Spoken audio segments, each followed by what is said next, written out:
गर्व से कहो हम हिंदी हैं, अकड़ का कहो कि हम हिंदी हैं, और किसी अंग्रेजी वाले से नीचे नहीं है। अगर कोई भाषा है और अच्छी भाषा है तो अलग से दिवस मनाने का क्या मतलब, या पखवाड़ा मनाने का क्या मतलब? डिपेंड करता है कि आपका मंत्री हिंदी प्रेमी है कि नहीं। ईएमएस नबूद्रीपाद ने अपनी सरकार, लेफ्ट सरकार थी, उन्होंने हिंदी को केरल की सेकंड लैंग्वेज, ऑफिशियल लैंग्वेज बनाया। एक गृहमंत्री का कार्य है कि जब भी राजभाषा दिवस आएगा उसे कुछ ना कुछ बोलना है, संबोधन करना है। हिंदी से डर न केवल कुछ ऐसे तत्वों को है जो अंग्रेजी को ढाल के तौर पर रखे हुए हैं, यानी अंग्रेजी को भी हिंदी से डर है और उस स्थानीय भाषा को भी हिंदी से डर है। कोई भी भाषा किसी पर थोपी नहीं जा सकती। आज तक कोई भी भाषा किसी पर थोपी नहीं गई, न जा सकती है। जब जब ऐसी कोशिश की गई हैं तब तक उसका उल्टा असर हुआ है। और हिंदी में किसी हिंदी वाले ने ये नहीं कहा कि हम थोप रहे हैं, चाहे वो मंत्री हों। जैसे उर्दू को थोपने की कोशिश की गई थी बांग्लादेश पे, तो तमिल भाषा को हिंदी भाषा क्या, कोई भी दुनिया की भाषा कमजोर नहीं कर सकती। कि संस्कृत आर्य भाषा, वो है अनार्य भाषा, ऐसा मानते हैं। और संस्कृत ही कहीं हावी ना हो जाए हिंदी के बहाने, तो हिंदी का उत्सव वे संस्कृत में मानते हैं।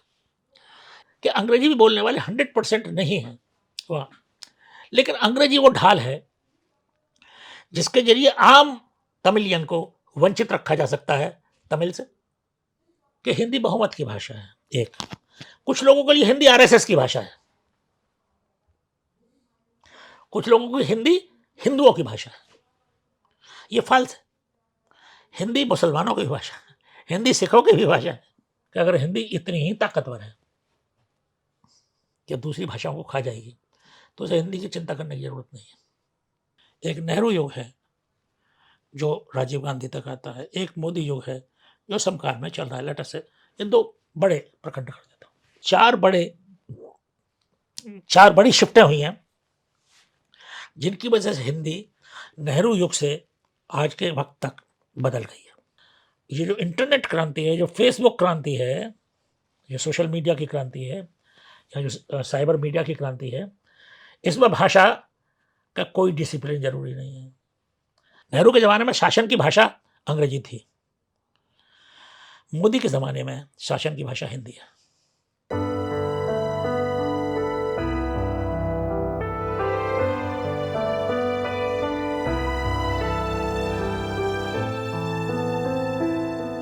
नमस्कार, आप देख रहे हैं साहित्य तक। मैं हूं जयप्रकाश पांडे। यह कार्यक्रम है बातें मुलाकातें का, लेकिन चर्चा का मुख्य केंद्र हिंदी पखवाड़ा होगा, हिंदी भाषा होगी, हिंदी बोली होगी, हिंदी जिसकी व्याप्ति हमारे आपके मानस में, जीवन में और हर प्रक्रिया में।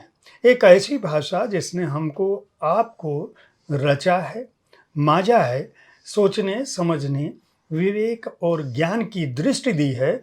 उस भाषा का कोई पखवाड़ा क्यों हो, उस भाषा का कोई एक विशेष दिन ही क्यों हो, वह भाषा हर दिन हमारे आपके मानस में, हमारे आपके व्यवहार में, हमारे आपके विचार में क्यों व्याप्त न हो, इसी विषय पर हमारा यह कार्यक्रम केंद्रित होगा।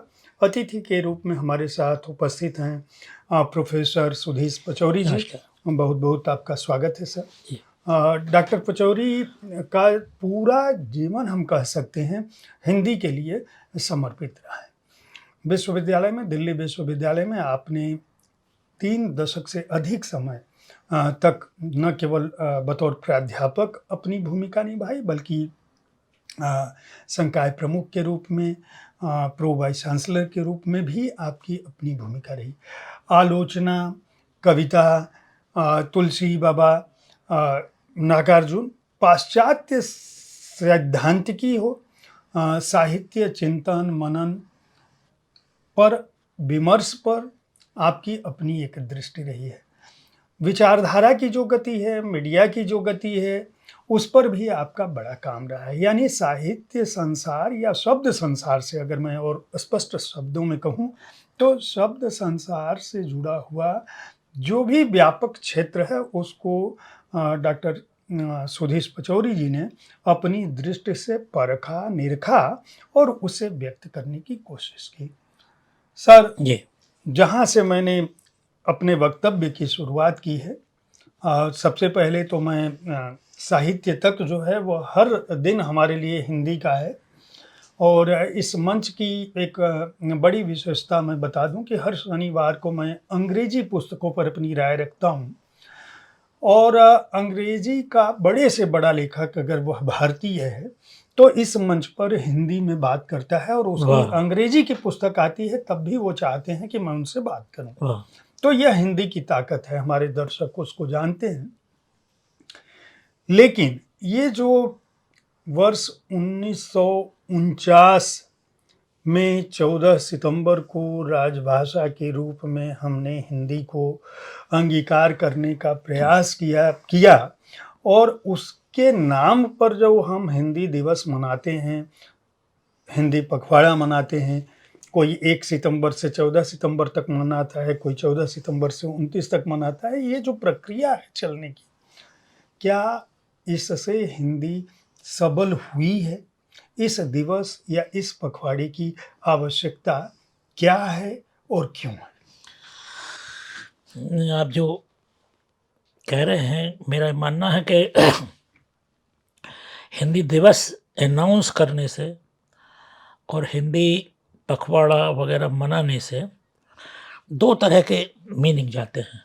कुछ लोग ये मानते हैं कि अगर कोई भाषा है और अच्छी भाषा है तो अलग से दिवस मनाने का क्या मतलब, या पखवाड़ा मनाने का क्या मतलब।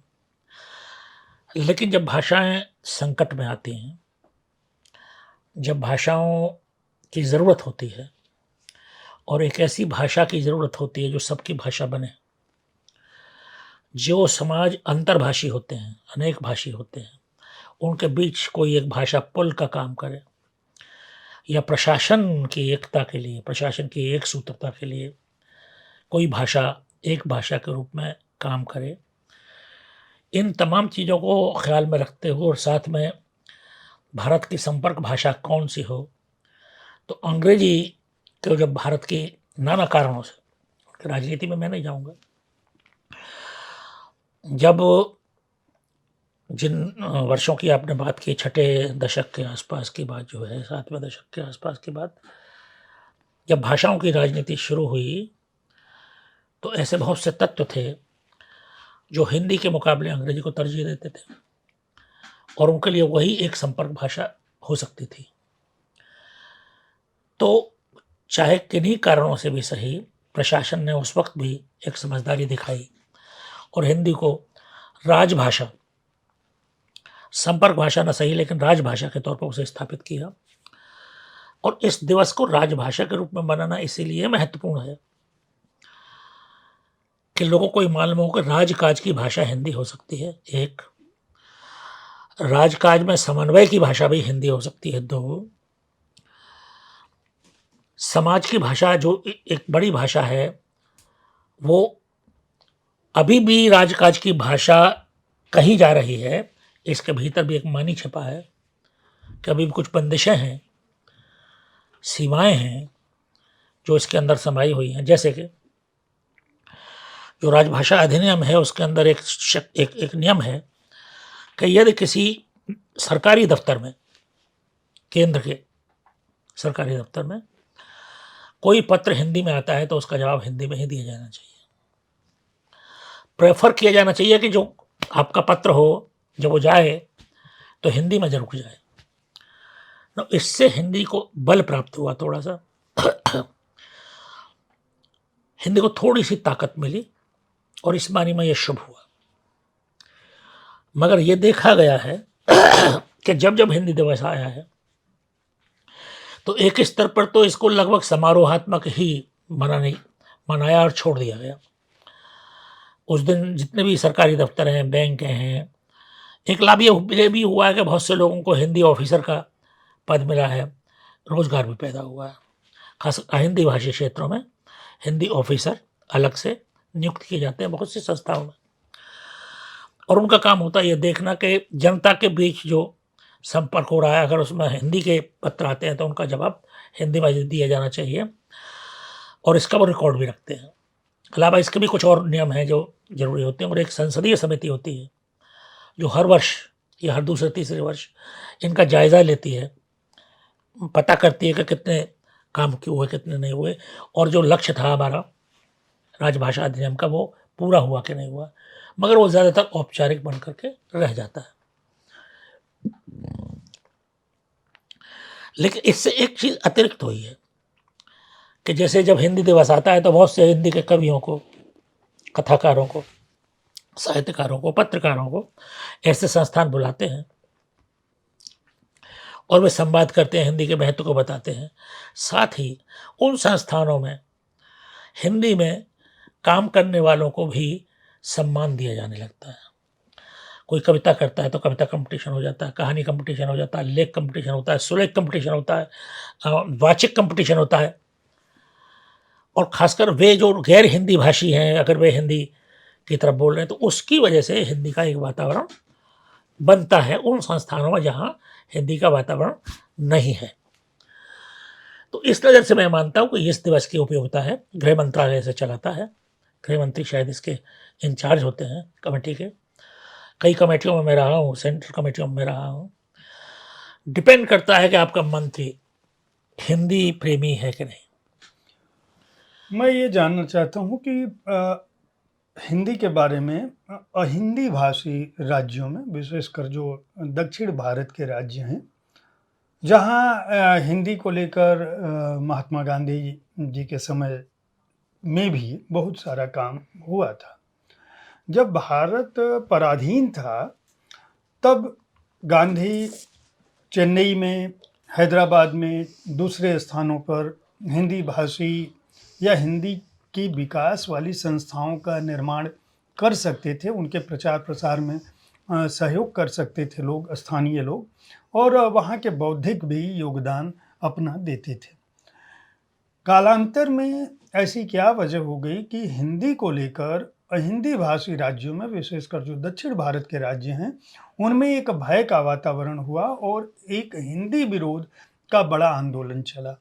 मैं ये जानना चाहता हूँ कि ये जो हिंदी विरोध का जो भय है हिंदी भाषी राज्यों में, वह कितना सही है, कितना सबल है, और क्या इससे हिंदी को नुकसान पहुँच रहा है?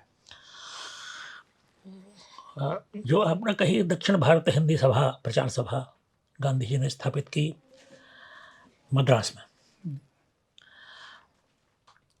60s के भीतर, 70s के भीतर EMS नबूद्रीपाद ने अपनी सरकार, लेफ्ट सरकार थी, उन्होंने हिंदी को केरल की सेकंड लैंग्वेज, ऑफिशियल लैंग्वेज बनाया।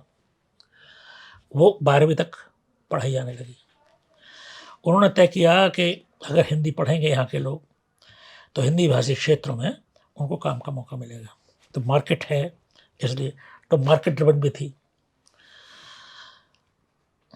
अलावा इसके आंध्रा में भी 12वीं तक हिंदी पढ़ाई जाती थी, अभी है कि नहीं मैं नहीं जानता, लेकिन पढ़ाई जाती, शायद पढ़ाई जाती हो, सेकंड लैंग्वेज है। और ये तमाम 3 भाषा फॉर्मूले के बावजूद है। लेकिन तमिलनाडु में जो होता है उसका कारण राजनीतिक और सांस्कृतिक है, जो विरोध होता है। कई कारण हैं उसके, अनेक कारण हम नहीं जाएंगे, 2-3 मोटे मोटे कारण हैं। मैंने कहा सांस्कृतिक और राजनीतिक कारण, जो पिछले दिनों से देखा गया कि जब से ये मुखर तब ये विरोध मुखर तब से ज़्यादा हुआ है जब से केंद्र में भारतीय जनता पार्टी की सरकार आई है, और गृह मंत्री के तौर पे भारतीय जनता पार्टी के जो नेता हैं अमित शाह जी, अभी उसके इंचार्ज हुए। एक गृह मंत्री का कार्य है कि जब भी राजभाषा दिवस आएगा उसे कुछ ना कुछ बोलना है, संबोधन करना है, और वे चूँकि हिंदी भाषी हैं तो अच्छी तरह से हिंदी में बोल सकते हैं। चूँकि प्रधानमंत्री हिंदी भाषी हैं, चूँकि संसद के भीतर भी 300 से अधिक सदस्य हिंदी भाषी हैं, चूँकि वहाँ जो जितने भी बहसें होती हैं, डिस्कशन होते हैं, वे हिंदी में शुरू होते हैं और अक्सर हिंदी में ही समापन होता है। जहाँ अंग्रेजी अब एक मार्जिनलाइज्ड भाषा के तौर पर रह गई है, वे लोग भी वहाँ हिंदी बोलने लगे हैं जो हिंदी भाषी क्षेत्र के नहीं हैं, जनप्रतिनिधि, सांसद। इसलिए उसका विरोध है क्योंकि हिंदी से डर है। हिंदी से डर न केवल कुछ ऐसे तत्वों को है जो अंग्रेजी को ढाल के तौर पर रखे हुए हैं, यानी अंग्रेजी को भी हिंदी से डर है और उस स्थानीय भाषा को भी हिंदी से डर है। अंग्रेजी का डर तो मेरी समझ में आता है, क्योंकि वो अब तक शासक की भाषा रही थी और अब वो उन सबाल्टर्न लोगों के दबदबे में आ रही है जिनको उसने कभी उठने नहीं दिया। हिंदी भाषा कमज़ोर भाषा, वो लॉर्ड की भाषा है, और दूसरी ठसा उसकी यह है कि वो ज्ञान की भाषा है, पश्चिम की भाषा है, पूंजी की भाषा है। तमिलनाडु में अंग्रेजी की परस्ती अधिक है, खासकर जो रूलिंग, जो शासक वर्ग है वहाँ का, जो शासन करता है वहाँ के, विद ऑल ड्यू रेस्पेक्ट, मैं किसी का कोई उनको छोटा करके नहीं आंकता हूँ, उनके इलेक्टेड हैं, वे चुने हुए प्रतिनिधि हैं, लेकिन वहीं से हमें ज़्यादातर सुर इस बात के सुनाई पड़ते हैं और वो हिंदी को एक हीनतर भाषा समझ में आती है बात। वो कहते हैं कि तमिल अपने आप में सबसे पुरानी भाषा है, इसमें कोई शक नहीं, बहुत बड़ी भाषा है, इसमें कोई शक नहीं, विश्व की सबसे पुरानी भाषा है, इसमें कोई शक नहीं। उन्हें लगता है कि हिंदी संस्कृति आकर के, हिंदी भाषा आकर के हमको कमज़ोर कर देगी। इसके लिए वो ये कहते हैं कि जब केंद्र सरकार का कोई मंत्री बोलता है तो कहते हैं थोपी जा रही है। कोई भी भाषा किसी पर थोपी नहीं जा सकती, आज तक कोई भी भाषा किसी पर थोपी नहीं गई, न जा सकती है। जब जब ऐसी कोशिश की गई हैं तब तक उसका उल्टा असर हुआ है। और हिंदी में किसी हिंदी वाले ने ये नहीं कहा कि हम थोप रहे हैं, चाहे वो मंत्री हों। ये आर्य और अनार्य उस जैसी पर हम आएंगे, अभी आएंगे। जैसे कि उर्दू को थोपने की कोशिश की गई थी बांग्लादेश पे, तो बंगालियों ने उसे एक्सेप्ट नहीं किया। ये भाषा एक संस्कृत का पार्ट है, तो तमिल भाषा को हिंदी भाषा क्या, कोई भी दुनिया की भाषा कमज़ोर नहीं कर सकती, जब तक कि तमिल वाले ही उसे कमज़ोर न करें। तमिल भाषा अद्भुत भाषा है।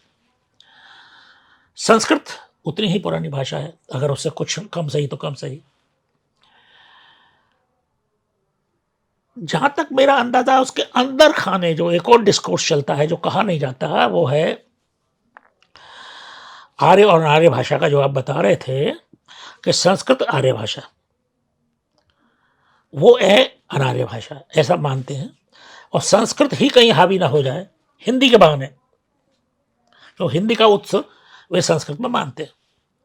एक तीसरी चीज और भी है, जैसे कि हर समाज में है एक एलीट वर्ग है जो अंग्रेजी को प्रश्रय देता है और अंग्रेजी ही शासन की भाषा हो जाती है। और अंग्रेजी को कौन पढ़ सकता है? जो अंग्रेजी को अफोर्ड कर सकता हो, यानी अंग्रेजी की कीमत चुका सकता हो। अंग्रेजी की कीमत क्या है कि अंग्रेजी घर की भाषा नहीं है। भले ही मातृभाषी अंग्रेजी के हिंदुस्तान में 1 या 1.5% हों, फिर भी अंदर खाने 24 घंटे अंग्रेजी बोलने वाले वहां भी नहीं। मातृभाषा का मतलब है कि 24 घंटे हम हर वक्त उसी भाषा में बात करें जो भाषा हमारी मां की भाषा है। तो मेरा शक है, मैं कल्पना ही कर रहा हूं, कोई आंकड़ा नहीं है मेरे पास, कि अंग्रेजी भी बोलने वाले 100% नहीं हैं वहाँ। लेकिन अंग्रेजी वो ढाल है जिसके जरिए आम तमिलियन को वंचित रखा जा सकता है तमिल से, आम तमिलियन को वंचित रखा जा सकता है किसी और अन्य भाषा से।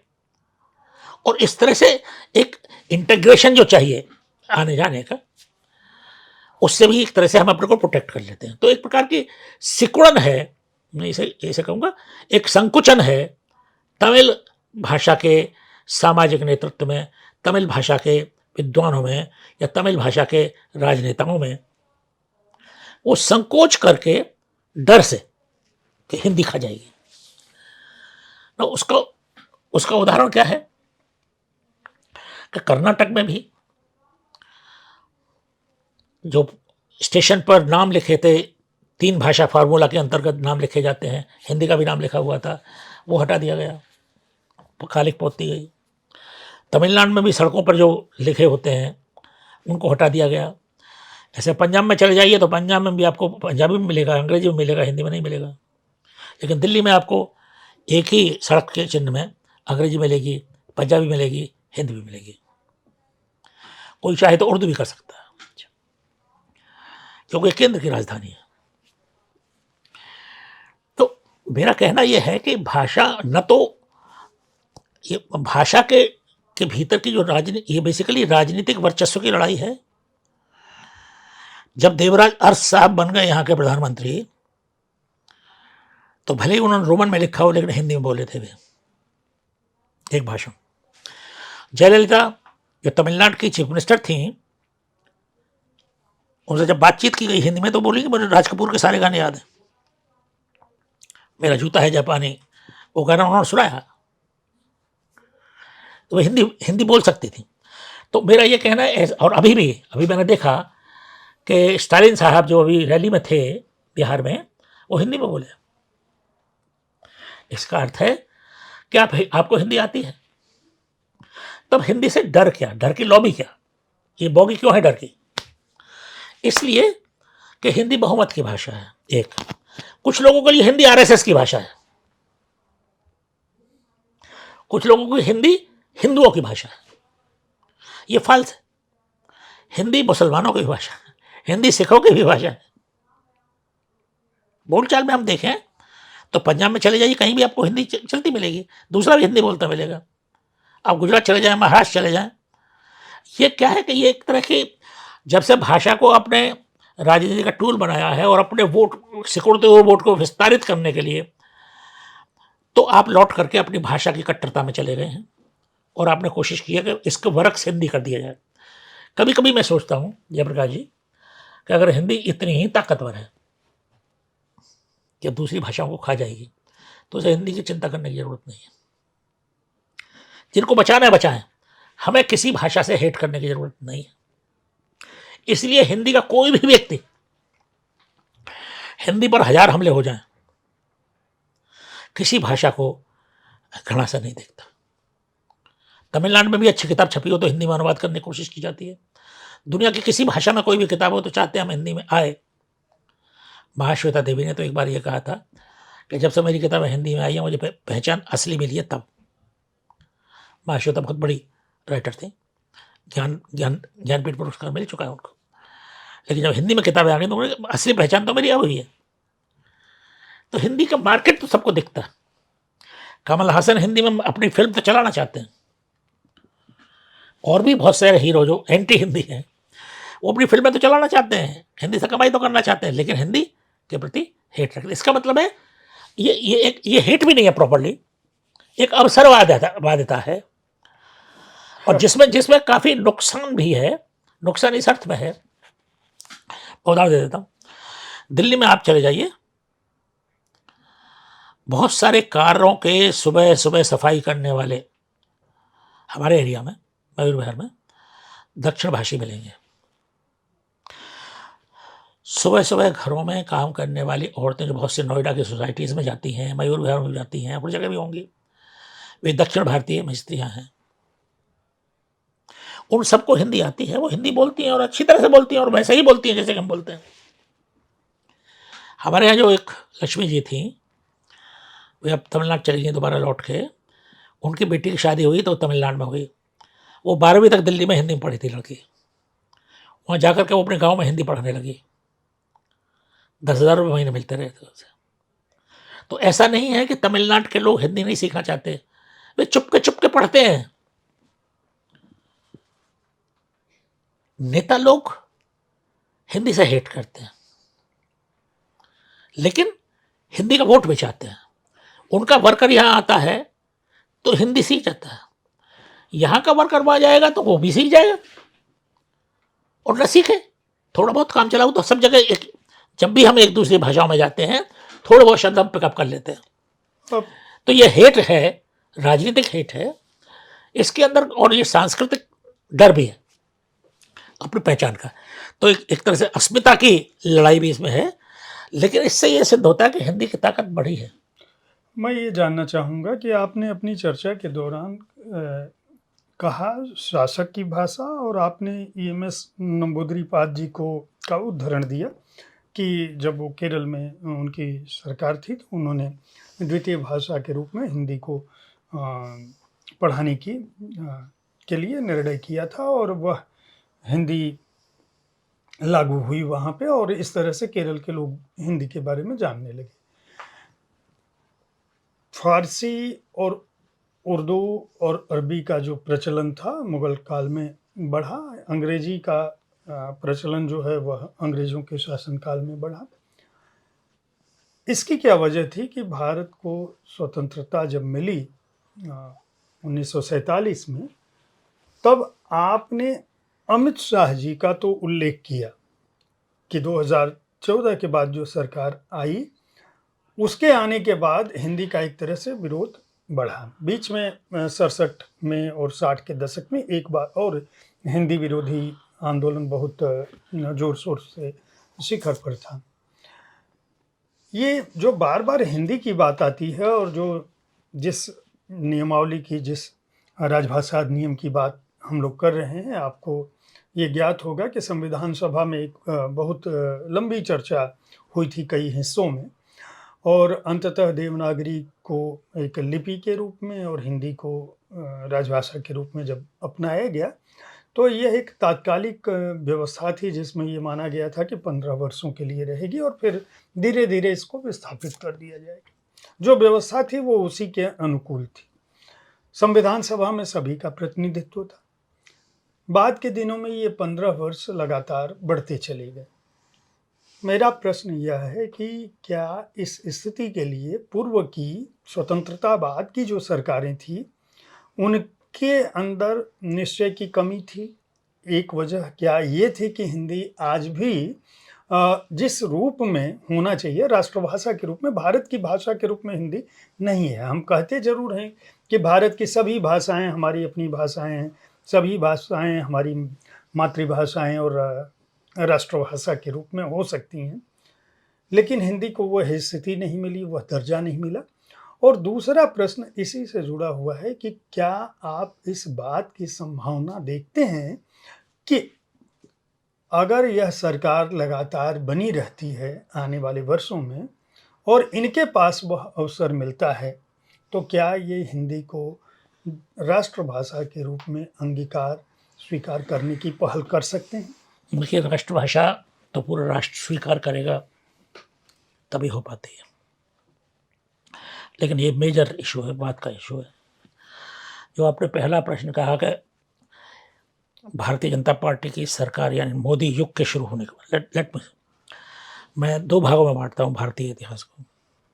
एक मोदी पूर्व युग, एक मोदी युग। एक नेहरू युग है जो राजीव गांधी तक आता है, एक मोदी युग है जो समकाल में चल रहा है। लेटर से इन दो बड़े प्रखंड कर देता हूँ, और मैंने इस पर एक पूरी पुस्तक भी लिखी है इसी नाम से कि नेहरू युग से मोदी युग तक हिंदी साहित्य के 10 वर्ष और 70 वर्ष। इससे पहले की सरकारों की जो नीति थी वो क्या थी? बहुत छोटा था। मेरी बुआ प्राइमरी स्कूल में पढ़ाती थी, उनको ऑक्सफोर्ड डिक्शनरी मिली थी जिसमें अंग्रेजी के जो पॉकेट डिक्शनरी थी, जिसमें अंग्रेजी के जो शब्द थे, न्यूनतम कितने शब्द पढ़ने चाहिए वो प्राइमरी बच्चों को, अंग्रेजी पर उस तरह का जोर था, कहा नहीं जाता था। तब भी लगता था कि अगर अंग्रेजी आ गई तो हम कुछ बन जाएंगे। लेकिन हिंदी पढ़ते रहे, बहुत सारे हिंदी जगह विभाग खुले, तमाम खुले, वो भी नेहरू के युग में खुले, और हिंदी अच्छी खासी बड़ी भाषा बन गई। 2-3 कम से कम 4 बड़ी शिफ्टें हुई हैं जिनकी वजह से हिंदी नेहरू युग से आज के वक्त तक बदल गई है। पहली शिफ्ट हुई जब स्पीडली इंग्लिश स्पीकिंग कोर्स आया, हिंदी में लिखा हुआ है। यानी हम अंग्रेजी को हिंदी में पढ़ा रहे थे, पढ़ाना शुरू कर दिया। ये पहली रिवर्सल थी कि अब तक हम अंग्रेजी के जरिए पढ़ाते थे अंग्रेजी को, अब हम पढ़ा रहे थे हिंदी के जरिए अंग्रेजी को। यानी हिंदी से अकेले से काम नहीं चल रहा है, आपको अंग्रेजी भी सीखनी है, मगर हिंदी के जरिए सीखनी है।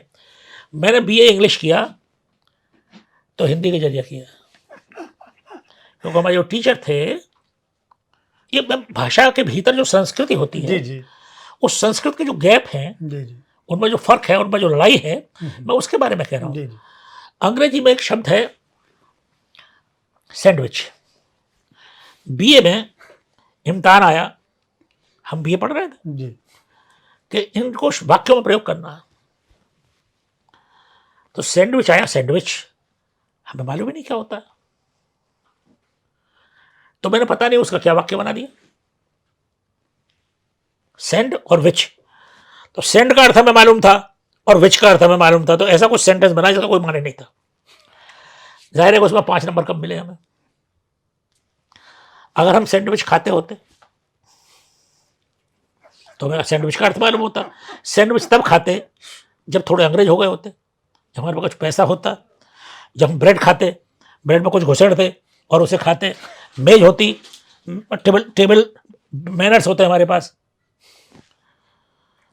यानी एक भाषा के उस एक शब्द में जो 5 नंबर थे मेरे, वो इसलिए कट गए कि मैं अफोर्ड नहीं कर सकता था अंग्रेजी। मेरे पास शक्ति नहीं थी कि मैं अंग्रेज हो सकता या अंग्रेज जैसा हो सकता। हाथरस जैसे शहर में, जहाँ कुल मिलाकर के सुबह आपको नाश्ता करना है तो आपको पूड़ी मिलेगी, कचौड़ी, बेड़ी मिलेगी, सब्जी मिलेगी, हलवा मिलेगा, जलेबी मिलेगी, दूध मिलेगा, दही मिलेगा, ये सैंडविच कहाँ से आ गई? तो शहर का कौन आदमी था जो सैंडविच खाता था? चूंकि हमें मालूम ही नहीं सैंडविच क्या है, इसलिए हमारे नंबर कम हो गए। मेरा कहना यह है कि अंग्रेजी कॉस्टली भाषा है, इसलिए कम पढ़ी जाएगी। आज उसी को पढ़ते हैं क्योंकि उसके अंदर एक नॉलेज की भाषा आ गई है, पावर की भाषा है, पावर की भाषा। नेहरू के ज़माने तक अंग्रेजी पावर की भाषा थी। कहाँ से?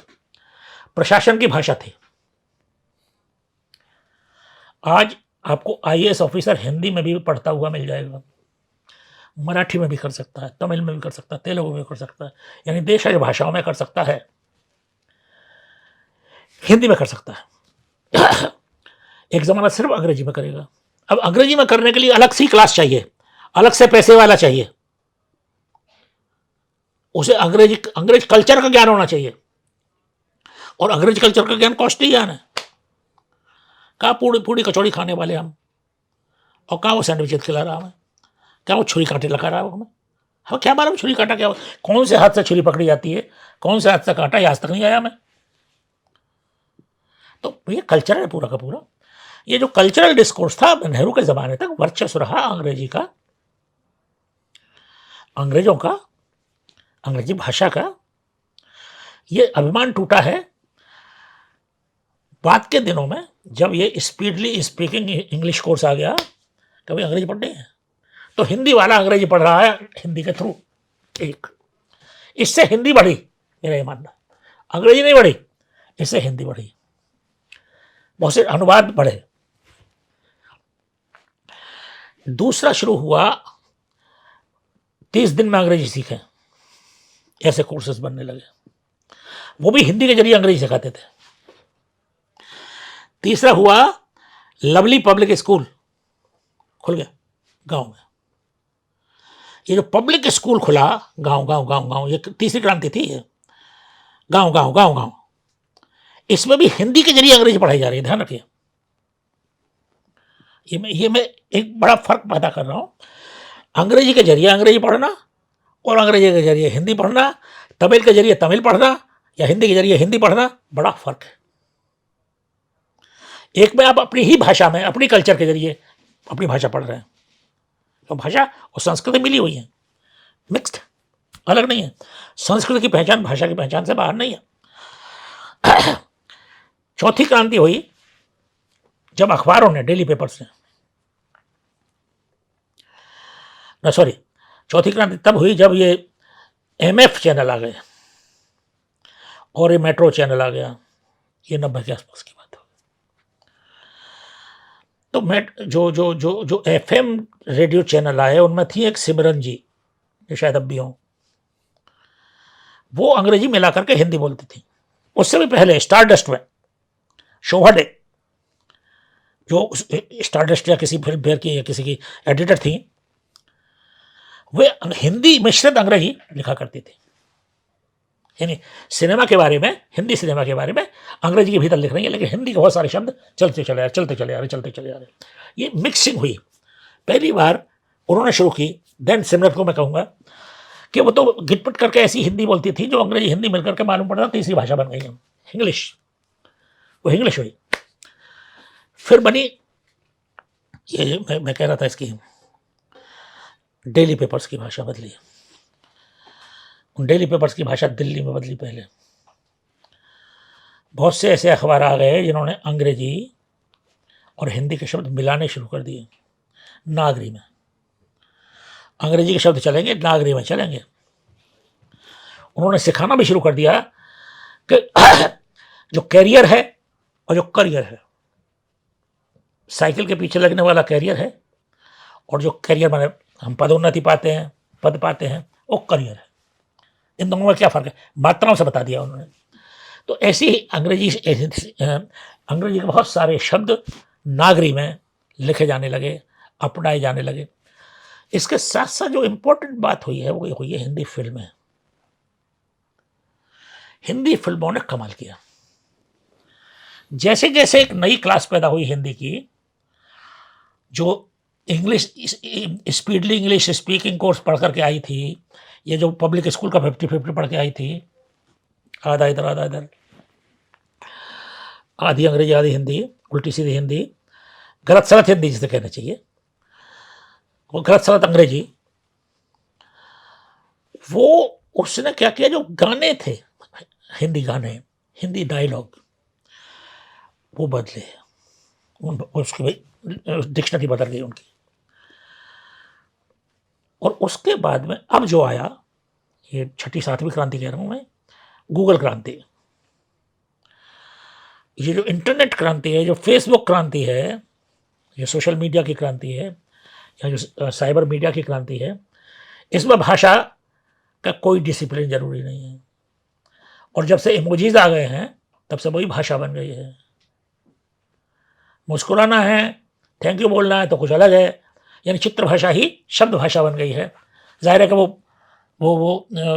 जो स्क्रिप्ट की भाषा है उससे अलग है।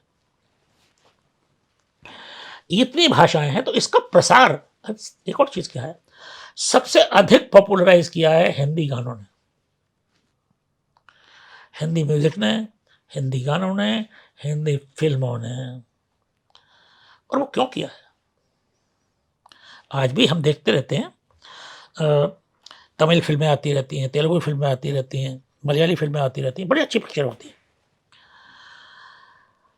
मगर जो मज़ा पुरानी हिंदी फिल्म में है, जो रस आता है पुरानी हिंदी फिल्म में, जो एक गाने के भीतर रस बरसता है, या जो पुरानी तमिल फिल्मों में जो रस बरसता है, मलयाली म्यूजिक में जो रस बरसता है, जो जो मृदंग पे चलता है या इस पे चलता है, उनमें जो सुरीलापन है, तो उसने भाषा को ताकत दी और नीचे तक पहुंचा दिया। जिसमें शायद सबसे बड़ा योगदान होगा मैं लता मंगेशकर का, और मोहम्मद रफ़ी का, या मुकेश का, या किशोर कुमार। इन्होंने हमको एड्रेस करने की भाषा दी कि हम कैसे संबोधन करें, आपसे बात कैसे करें। फिर आखिरी राउंड दिया अमिताभ बच्चन के कौन बनेगा करोड़पति में। ये अकेला प्रोग्राम इसलिए हिंदी में धन्यवाद चलाया। हिंदी में कोई धन्यवाद नहीं चलता है। हिंदी में कोई किसी को लेगा देगा तो थैंक यू नहीं बोलता है। हिंदी में कल्चर नहीं है थैंक यू, किसी को देते रहते नहीं है, धन्यवाद तो छोड़िए। अमिताभ बच्चन ने एक खरी हिंदी, एकदम खरी फर्स्ट क्लास हिंदी, जिसमें अंग्रेजी के शब्द भी आ रहे हैं, लेकिन ऐसे आ रहे हैं जैसे हिंदी के ही लग रहे हैं। उर्दू के शब्द भी आ रहे हैं, ऐसे आ रहे हैं जैसे हिंदी के ही हैं।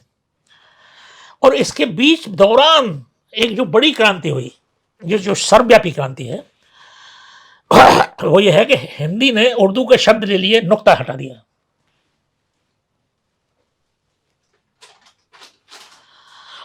वजन हम लिखेंगे वजन, कहीं नुक्ता नहीं लगाएंगे, जा के नीचे नुक्ता नहीं लगाएंगे। गालिब, गा के नीचे बिंदी नहीं लगाएंगे, हम गाय रहने देंगे। तो जो उर्दू का जो रिक्त था, उर्दू का जो कोश था, हिंदी में एक बहुत बड़ी डिक्शनरी है जो उर्दू के शब्दों से सीधे आ गई है। हाँ फर्क है, उसमें से हमने फर्क में से का के नीचे जो बिंदी लगती थी ना, नुक्ता, वो हटा दिया, हम फर्क लिखते हैं। तो हिंदी ने एक तरह से अन्य भाषाओं के अनंत शब्दों को लेकर के अपनी काया को बड़ा किया और अपने संवाद को बड़ा किया है। इसकी वजह से लोग थ्रेटेंड फील करते हैं। कुछ लोगों की चिंता ये है जिस का संकेत आपने उसकी ताकत से जोड़कर देखा। अच्छा, एक चीज और कह दूं, जी, नेहरू के जमाने में शासन की भाषा अंग्रेजी थी, मोदी के जमाने में शासन की भाषा हिंदी है। ये एक बहुत बड़ा फर्क है, इसलिए भी विचलन है, तकलीफ इसलिए भी है। और बल्कि मैं कहूंगा तकलीफ हिंदी से नहीं है जी, तकलीफ मोदी से है, तकलीफ अमित शाह साहब से है, तकलीफ वो जो कहते हैं ना हिंदुत्व है सनातन से। अब बहुत से लोग इनके लिए सनातन हिंदी है या हिंदी ही सनातन है, बहुत से लोगों की हिंदी हिंदू है। अरे हिंदी हिंदू से भी ज्यादा बड़ी है, हिंदू से बाहर भी हिंदी है। हिंदी हिंदी एक धर्म के भीतर लिमिटेड भाषा नहीं है, वो अनेक जगहों पर बोली जाती है, बाती जाती है। बहुत से क्रिश्चियन भी बोलते हैं उसे, बल्कि क्रिश्चियंस तो आते ही यहाँ पर उन्होंने पहले हिंदी सीखी और हिंदी में प्रवचन करने शुरू किए, दुनिया भर की कहानियां लिखनी शुरू की। तो मेरा यह कहना है कि चूंकि प्रशासन की यानी शासन की भाषा, पावर की भाषा इन्होंने हिंदी बना दी है, तकलीफ वहां से है। हाँ पचौरी जी, आप जो कह रहे हैं, मैं जहाँ जिस दौरान आपने ये कहा कि इंग्लिश आई और आपने इसको हिंदी की मजबूती से जोड़ा, कुछ हिंदी और मातृभाषाओं के लिए जो लोग चिंतित हैं, राहुल देव जी का नाम मैं लूँगा, उन लोगों का यह मानना है कि भाषा की शुद्धता पर बल देना चाहिए और देवनागरी में अंग्रेजी शब्दों के प्रयोग से या हिंदी बोलचाल में अंग्रेजी शब्दों के प्रयोग से निश्चित रूप से हिंदी कमज़ोर हो रही है। उनका कहना है कि अगर लिपि खत्म होगी, लिपि के स्तर पर अगर देवनागरी की पहचान खत्म हुई, हिंदी की पहचान खत्म हुई, तो भाषा के तौर पर हिंदी को बचाया नहीं जा सकता। विशेषकर सोशल मीडिया पर जिस तरह से व्याकरण, वर्तनी, इन सब की कमियां दिख रही हैं और अखबारों में भी अब तो कई पत्र पत्रिकाओं में भी इस तरह की त्रुटियां दिखती हैं। भाषा की शुद्धता को लेकर और जो लिपियों के साथ इस तरह का प्रयोग हो रहा है, उस पर जो शुद्धतावादियों का जो मत है, उसको आप किस तरह से देखते हैं? क्या वो हिंदी को कमज़ोर करेगा? क्या वह मजबूती देगा? क्या लिपि के स्तर पर कमज़ोर होने से देवनागरी का प्रयोग कमतर होते जाने से हिंदी एक भाषा के रूप में नष्ट हो जाएगी, या हिंदी की वह स्थिति हो जाएगी जो संस्कृत की हो जाएगी? क्योंकि इन लोगों का कहना है कि संस्कृत तो बहुत समृद्ध साहित्यिक भाषा थी, लेकिन चूंकि वह आम जन से विमुख हो गई, इसलिए विलुप्त। ये पॉइंट है जी। कबीर ने कहा है, तो कोई बहुत नई बात नहीं है, कबीर के तो दोहे को आप जानते ही होंगे। संस्कृत है कूपजल, भाषा बहता नीर। तो कुएं में पानी है, नया नहीं बन रहा है, सड़ गया है। संस्कृत है कूपजल, भाषा बहता नीर। और बहने में दुनिया भर की बाढ़ भी आएगी, कीचड़ भी आएगी, लेकिन बहते बहते बहते बहते ऊपर अच्छा पानी रह जाएगा, कीचड़ वीचड़ नीचे बैठ जाएगी, हट जाएगी। सिंपल सा एक नेचुरल लॉजिक है, इसे छोड़िए, लेकिन लोग इसे नहीं मानते। सेकंड चीज, आप दुनिया की कोई भी संस्कृति और कोई भी भाषा, इंक्लूडिंग संस्कृत, चाहे तमिल ले आइए, उठा लीजिए और किसी अच्छे पंडित से, संस्कृत से, अच्छे तमिलियन से पूछो कि क्या ये वही है जो आज से 1000 साल पहले थी? वो क्या नहीं बदल गई है? भाषा बहता नहीं रहे, ध्यान दीजिए। सेकंड चीज, संस्कृति मिक्सिंग करती है। संस्कृत का मतलब ही है संस्कारित होना, पूर्ण संस्कृत होना, उसके भीतर लगातार संस्करण चलते रहना, संस्करण चलते रहना, प्रसंस्करण होते रहना उसका। और भाषा भी यही है। भाषा कभी शुद्ध नहीं हो सकती, जिस दिन शुद्ध हो गई खत्म हो गई।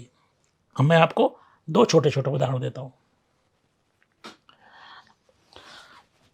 एक उदाहरण है शंकराचार्य जी का, आपने सुनाई होगी, वो उनकी प्रार्थना है ना, मूढ़मते भज गोविंदम भज गोविंदम भज गोविंदम मूढ़मते।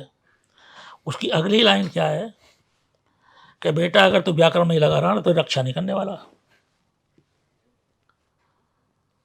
अगर तू व्याकरण के चक्कर में लगा रहा कि सही है कि नहीं, तो ये बचा नहीं पाएगी भाषा तुझे, वही बचाएगा, ये कह रहे हैं वो। ये अलग बात है कि वो बचाएगा नहीं बचाएगा। दूसरा, केदारनाथ सिंह जो कवि थे हमारे, उनकी एक कविता है बाघ नाम से, लंबी 6-7 कविताएं, करीब 15 कविताएं उसके अंदर है। और उसका रिव्यू किया था, उनमें एक कविता है, कविता पाणिनि की शुरू होती है कि पाणिनि अपने कुटिया में बैठे हुए व्याकरण लिख रहे थे कि कुटिया के बाहर से आवाज आई, तो पाणिनि ने कहा अशुद्ध, एकदम अशुद्ध बोलते हो। उसके बाद किंवदंती चुप है, कविता खत्म हो गई। अब मैंने केदार जी से तो पूछा नहीं, मैंने शिवाजी कॉलेज में हमारे एक दोस्त थे संस्कृत के, अच्छे विद्वान थे व्याकरण के, पाणिनि, अच्छा पाणिनि पढ़ाने वाला, क्या बात थी। और 15 दिन में सिखा दूंगा तुमको लघु सिद्धांत कौमुदी। मैं मर जाऊंगा यार इस चक्कर में। दोस्त थे हमारे शुक्ला जी, बोले कि भाई किंवदंती है ये, कहानी है ये। पूछा उन्होंने पाणिनि कहाँ हुए थे, मैंने भाई मुझे नहीं मालूम कहाँ हुए थे, कि जहाँ अफगानिस्तान है ना, कंधार, वहाँ हुए थे। वो लिख रहे होंगे। तो कहानी ये है कि बाहर जिसने आवाज लगाई वो था शेर। अब शेर जब तो नाभि से बोलता है ऐसा करके बोलेगा पूरी आवाज से, और नाभि वाला शब्द पाणिनि के नहीं है, तो फौरन बोल दिया अशुद्ध। तो जैसे ही शेर को सुनाई पड़ा अशुद्ध कोई है अंदर, आ गया, निपटा दिया। तो शुद्धता के चक्कर में रहोगे तो गति बन जाएगी। तीसरी कहानी सुनिए। अभी मैं एक और बात कहूंगा आपसे। एक बहुत बड़े ज्ञानी थे अंग्रेजी के विद्वान प्रोफेसर, ये हमें हरकिशन सिंह सुरजी सुनाते थे, जो हमारे जनरल सेक्रेटरी थे सीपीएम के। जब भाषा की बात चलती होती तो वो इसे जरूर सुनाते थे। एक प्रोफेसर था चंडीगढ़ यूनिवर्सिटी में, अंग्रेजी का बहुत बड़ा विद्वान, बढ़िया लिखता था, कोई गलती नहीं, व्याकरण पर तो एकदम कंट्रोल था उसका। उसके 2 रिसर्च स्कॉलर थे, एक पढ़ता था तो आता जाता रहता था। एक दिन उस रिसर्च स्कॉलर का एक चिट्ठी मिली, तो कोई दोस्त गया होगा उस प्रोफेसर साहब का, तो उन्हें देखा वो साला चिट्ठी छोड़ गया, देखो देखो कैसे चिट्ठी लिखी है, कितनी गलत लिखी है, और उसमें 25 जगह निशान लगाए हुए थे। जरा देखो तो कितना खराब लिखता है ये लड़का। तो दोस्त ने उसे उठा लिया, उठाया पढ़ा, बोले खराब तो लिखता है लेकिन बताइए ये पढ़ी भी है आपने? कि हाँ पढ़िए। सारे इसने निशान लगा दिए मैंने। और इसका मतलब भी जानते हो क्या लिखा? कि क्या लिखा है? क्या तुम्हारी बीवी के साथ मैं भाग रहा हूँ, तुम्हारी बीवी को संग ले जा रहा हूँ, तुम सारे लगे रहे स्पेलिंग में, वो ले गया तुम्हारी बीवी। तो मेरा कहना यह है कि जितने ये शुद्धतावादी हैं, एक तो हिंदी वाले नहीं है, ये अंग्रेजी के हैं, और जो अंग्रेजी का उसे हिंदी से दुश्मनी है, दोस्ती नहीं है। राहुल जी से मेरी अनेक बार भिड़ंत हुई है। जितने अंग्रेजी वाले होंगे शुद्ध से शुद्ध हिंदी बोलेंगे। आप हमें पिटवाने वाले हैं, मुझे लग रहा है। अशोक वाजपेयी अंग्रेजी के हैं, ऐसी शुद्ध बोलेंगे कि पूछो नहीं, बिल्कुल कहीं उर्दू का आ तो जाए। राहुल जी भी अंग्रेजी वाले हैं, तो उन्हें शुद्धता की चिंता है, हिंदी शुद्ध होगी तो भी काम चलेगा। अरे शुद्ध तो दूध नहीं पचता। अगर भैंस का असली दूध पी लोगे तो भाई साहब दस्त लग जाएंगे। आप पिटवाने वाले सुन हैं लीजिए, मुझे। तो इनको मालूम ही नहीं है ना कि भाषा क्या होती है। ये हिंदी की चिंता करते हैं। अरे भाई तुम अपनी अंग्रेजी की चिंता करो। अंग्रेजी में तो कोई पूछता नहीं, अंग्रेजी में तुम्हें कोई पूछता नहीं, हिंदी की टांग तोड़ते हो। वो हिंदी के हिंदी का हवाले रखो। और हिंदी वो है जो सबकी भाषा है यार, पंडितों की नहीं है। और जब संस्कृत पंडितों की रह गई ना तो किसी की नहीं रही। हिंदी बनी ही इसलिए है। संस्कृत, प्राकृत, अपभ्रंश, अपभ्रंश के बाद तो टूटते टूटते टूटते टूटते हिंदी। इसीलिए मैं कहता हूं हिंदियां हैं, एक भाषा हिंदी नहीं है। एक वो हिंदी है जो कवियों की है, अशोक वाजपेयी जी की है। एक वो हिंदी है जो बहुत ज्ञानी लोगों की हिंदी है। एक वो हिंदी है जो बिल्कुल सड़क छाप आदमी की हिंदी है। एक वो टपोरी हिंदी है बम्बई की। एक फिल्मी हिंदी है। एक टेलीविजन की डिस्कशंस की हिंदी है। इतनी एक और आरोप लगता है हिंदी पे, तो ये ज्ञान की भाषा नहीं है। तो मैं आजकल ऐसे दम्भियों से कहता हूं, ट्रंप की भाषा कौन सी है? ये ज्ञान की भाषा है, बड़ा ऊंचा ज्ञान फैल रहा है।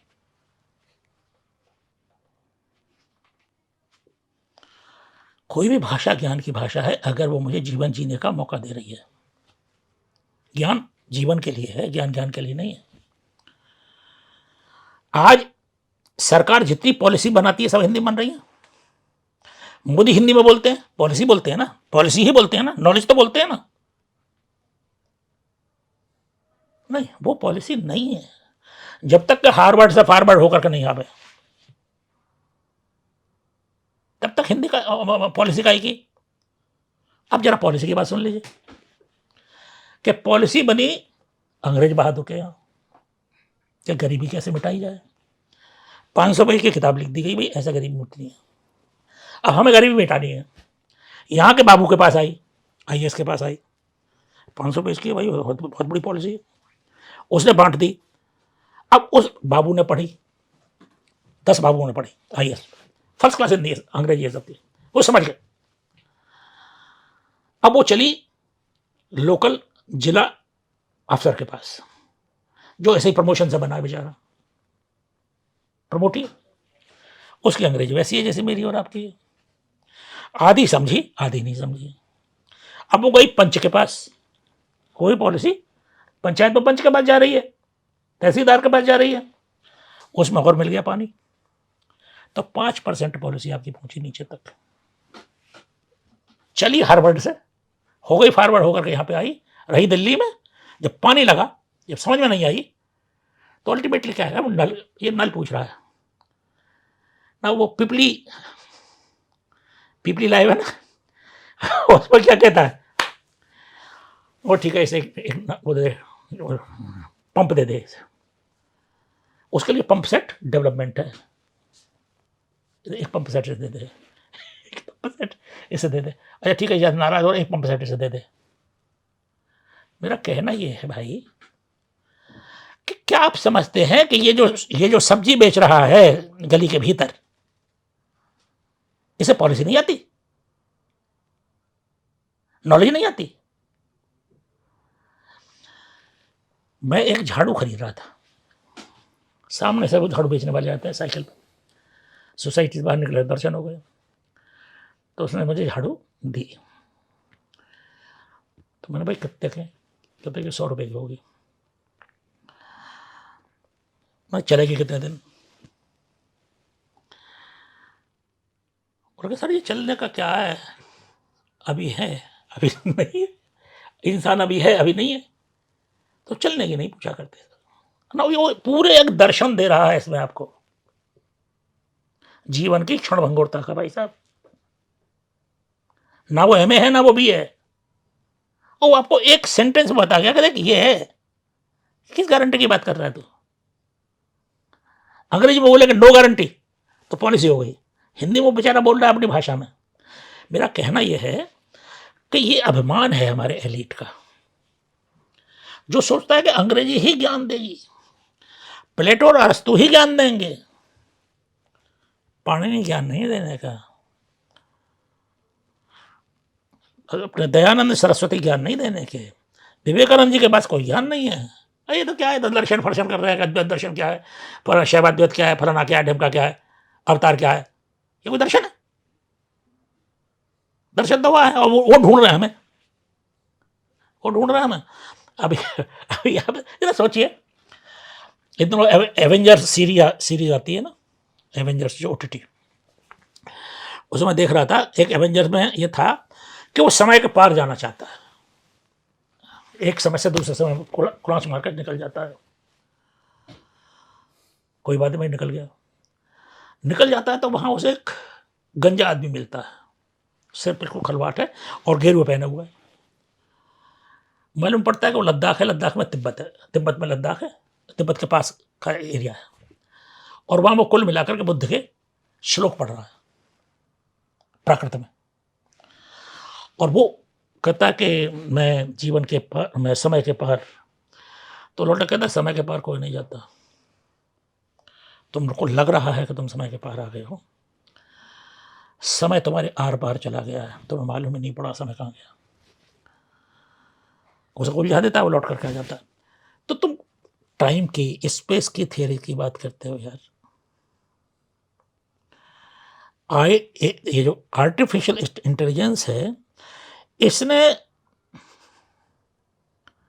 अभी गुरचरण दास ने एक लेख लिखा, इकोनॉमिस्ट है, इंडियन एक्सप्रेस में एक हफ्ता हो गया, पढ़ लीजिएगा उसे, देख ली, मजेदार है। उसने कहा कि मैं ये देख रहा हूं, मैं गीता का अनुवाद करा रहा हूं एआई से,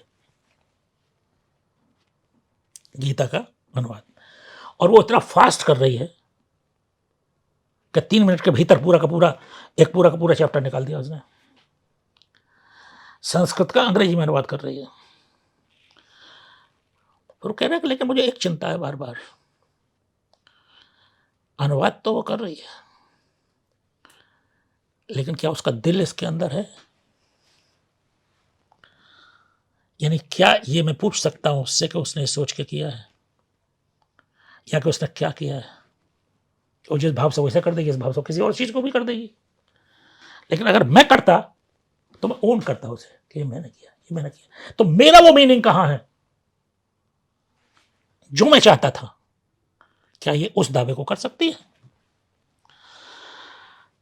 फिर वो एक और बात कहता है जयप्रकाश जी, जो बात अपने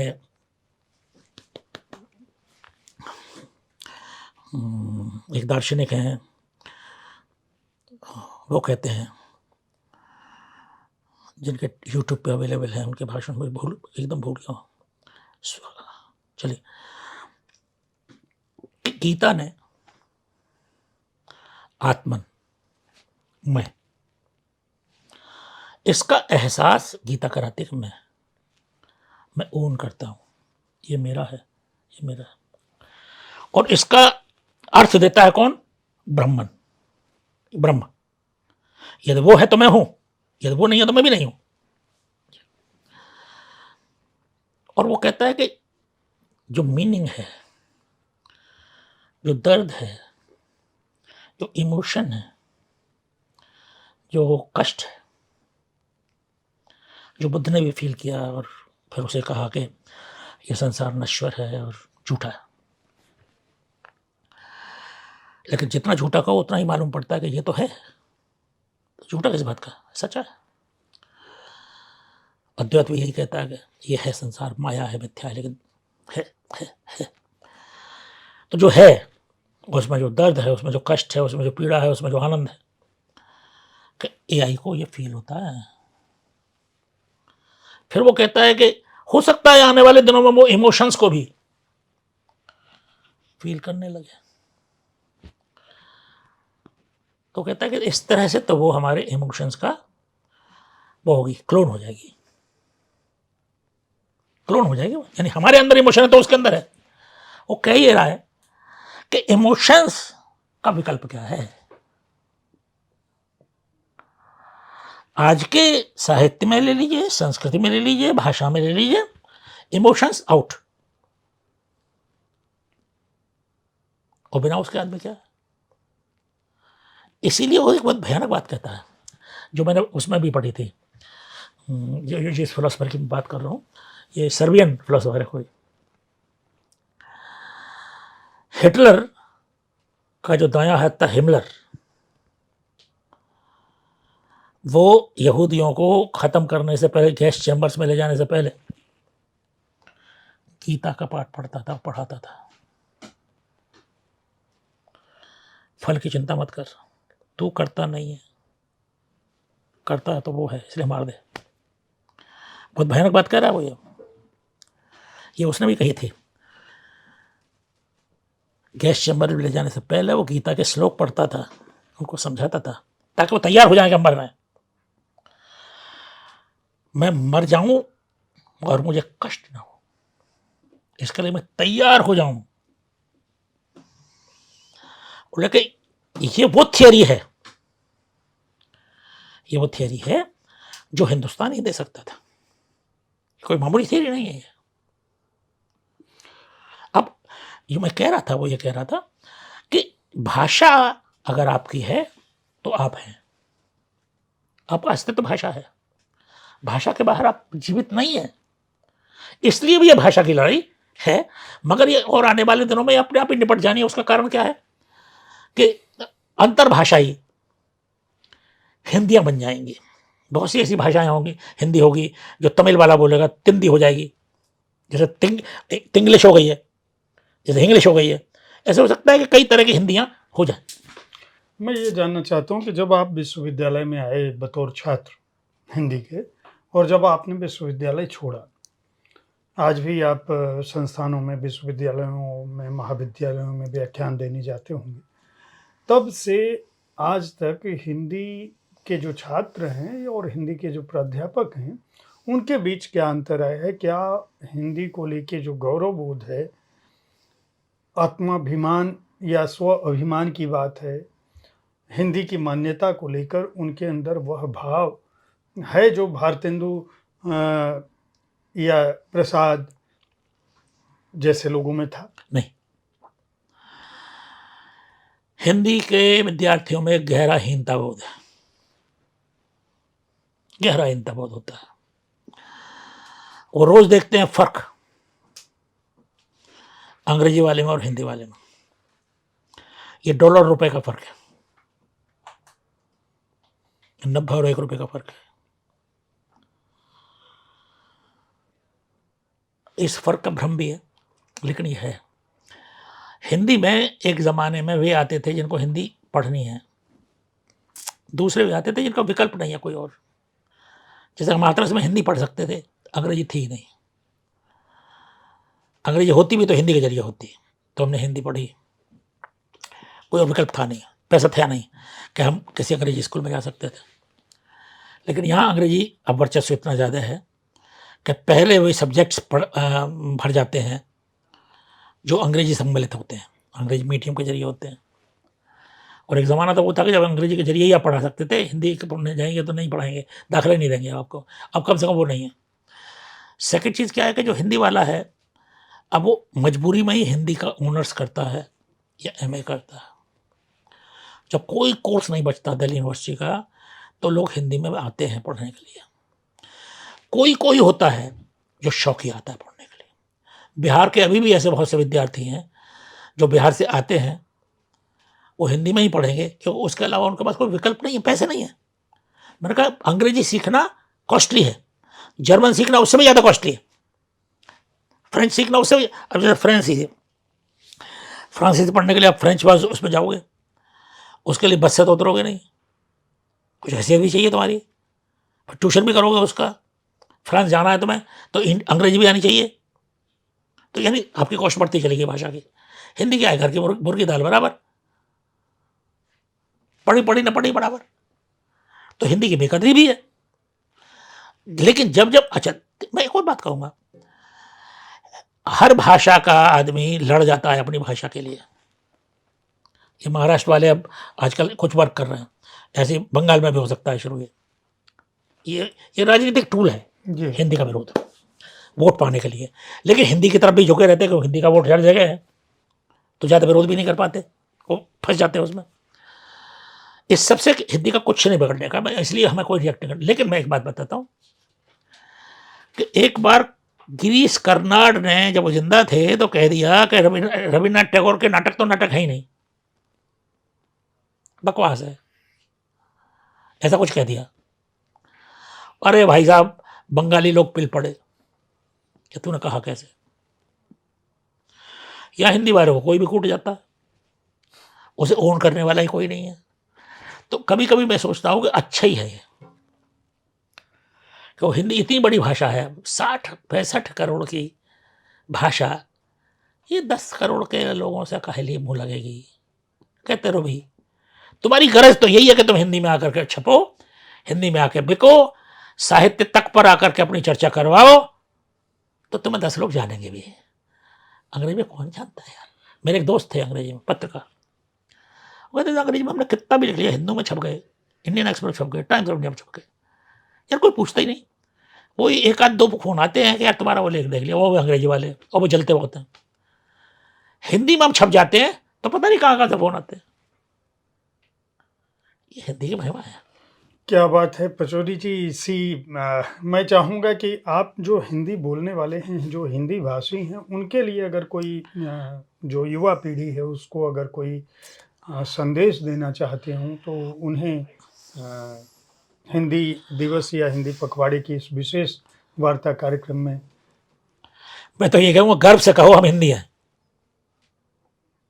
गर्व से कहो हम हिंदी हैं, अकड़ का कहो कि हम हिंदी हैं, और किसी अंग्रेजी वाले से नीचे नहीं है।